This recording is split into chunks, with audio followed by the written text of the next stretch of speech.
Assalamu alaikum. Today we will learn about the conceptual themes behind Surah Ikhlas. At the beginning of humanity, man worshipped only God. With the passage of time, the concept of God still remained, but the idea of Him being the only one with all the godly characters began to deteriorate. Different nations formed their own versions of God according to their culture and their traditions. In fact, they often attribute a godly persona to the things that intimidated or frightened them. Now let's learn about ancient civilizations. The Greeks made up a whole family of gods that was increasingly dysfunctional, temperamental, and power hungry. Amaryllis and Odes explain these relations in some detail. Between the rivers of Tigris and Euphrates are the nations of Babylon and Nineveh. Their concept of God developed into the notion that there were godly powers in everything, gods of the water and the air, gods of intelligence and wisdom, and many more. Anything between the sky and the earth had some deity attached to it who was responsible for a certain function. The Romans adopted the religions of Greek and Mesopotamia and gave their gods some names of their own. So Zeus, Aphrodite, Achilles and Poseidon became Jupiter, Venus, Hercules and Neptune.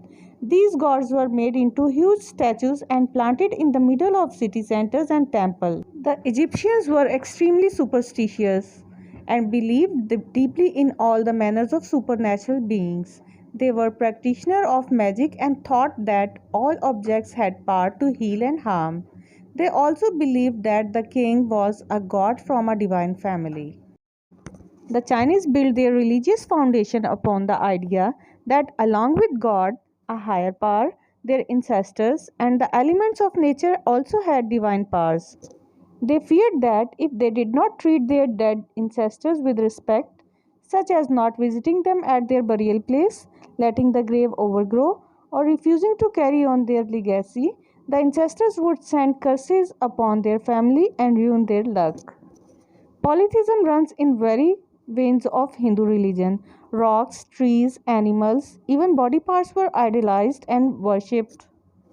Jews worship only one God, but over the time and due to the influence of other faiths and cultures, they began to include concepts that distorted their pure version of monotheism, trying to replicate God into a sculpture, claiming that Prophet Yaqub alayhi salam, wrestled with God and won, and proclaiming Uzair alayhi salam, the son of God, were all actions that contradicted the faith Musa Musa alayhi salam initially left them with.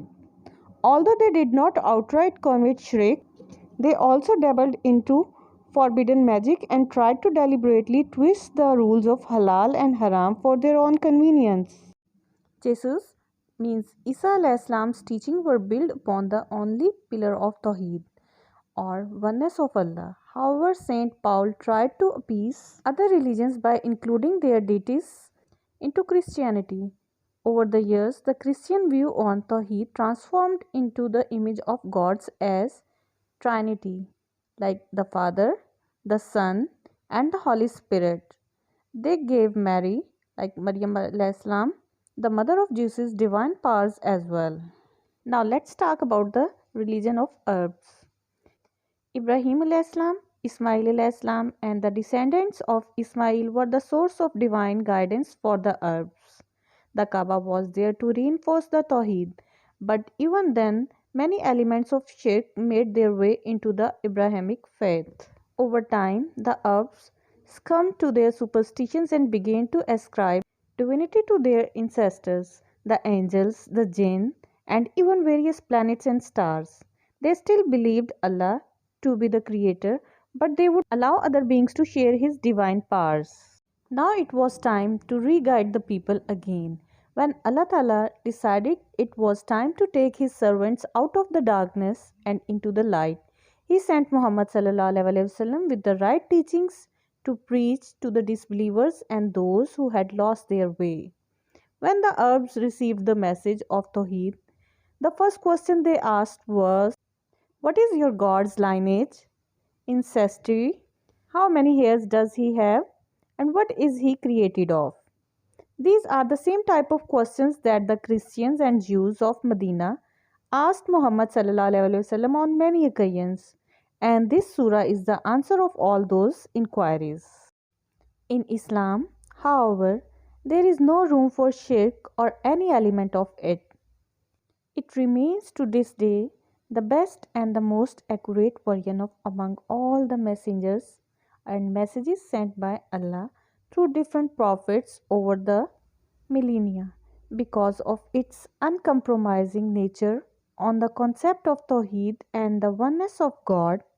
It is the religion that has best preserved the original teachings that were revealed for mankind to recognize and understand who its creator is.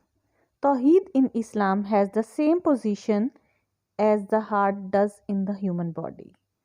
That is why the first surah of Quran, Al-Fatiha, and the last surah, Al-Ikhlas, Al-Nas, and Al-Falq all mention various elements of the concept of Tawheed because Tawheed is the basic requirement of Islam and this is something that is uncompromisable by Allah. Sallallahu Wa Ta'ala.